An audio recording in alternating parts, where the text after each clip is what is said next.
Et voilà, nous allons regarder une troisième partie. On va traiter une troisième partie du Canva 8, donc sur les accouchements du DHIS2. Et bon, on va faire une petite partie, donc ce sont les types d'accouchement et les femmes ayant anémie et ayant paludisme.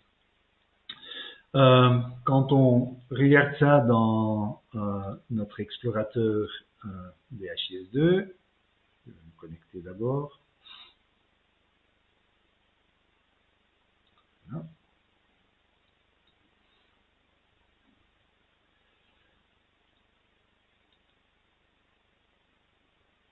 Système gestion, l'explorateur, puis le Canva 8. Voilà.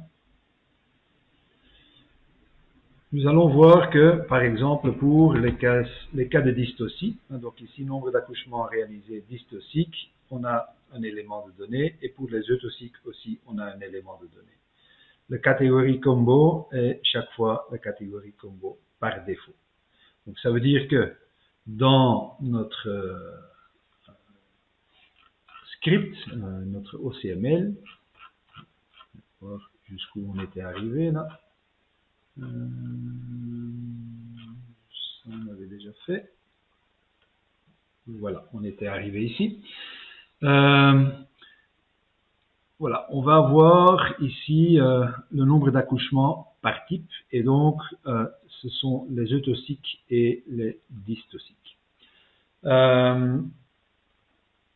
on va chercher dans le dossier du patient, en fait, les transactions de type delivery MSPLS, donc les accouchements, avec un item de reanimation date, donc ça c'est la date de naissance de l'enfant. Il faut avoir au moins une date de naissance de l'enfant.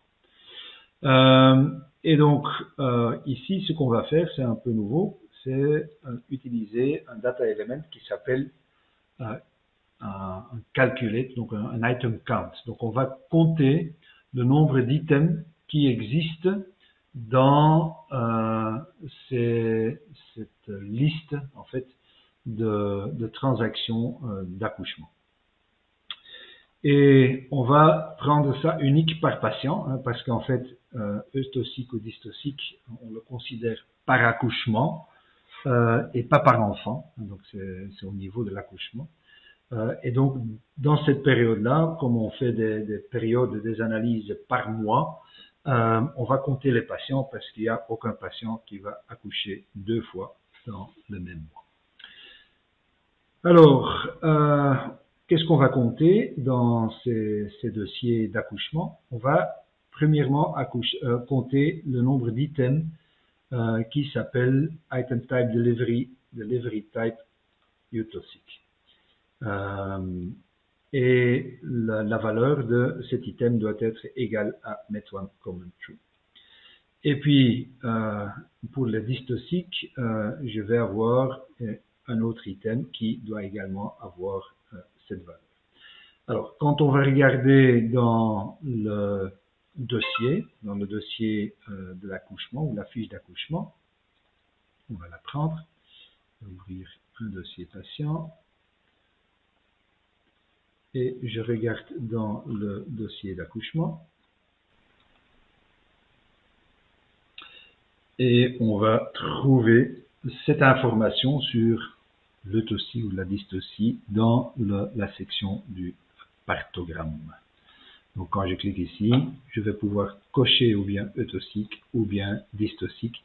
Et selon ce que je coche, c'est l'un ou l'autre item qui va être enregistré.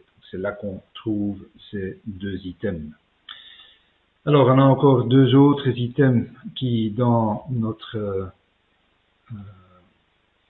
fenêtre ici, où le canevas du DHIS2 sont dans la même colonne. Ce sont les femmes ayant anémie et les femmes ayant paludisme. Alors, cette information-là, on va trouver ça dans le dossier de base. Et voilà. Bon, ça c'est les antécédents, c'est pas ça. Voilà, c'est ici. Particularité de la grossesse. L'anémie, ça va être enregistré quand c'est coché ici. Et le paludisme, ça va être enregistré quand c'est coché à cet endroit-là. Et donc, bon, je peux sauvegarder ma fiche ici. Comme ça, je pourrais également faire un petit test statistique de rapport pour le modèle et j'exécute.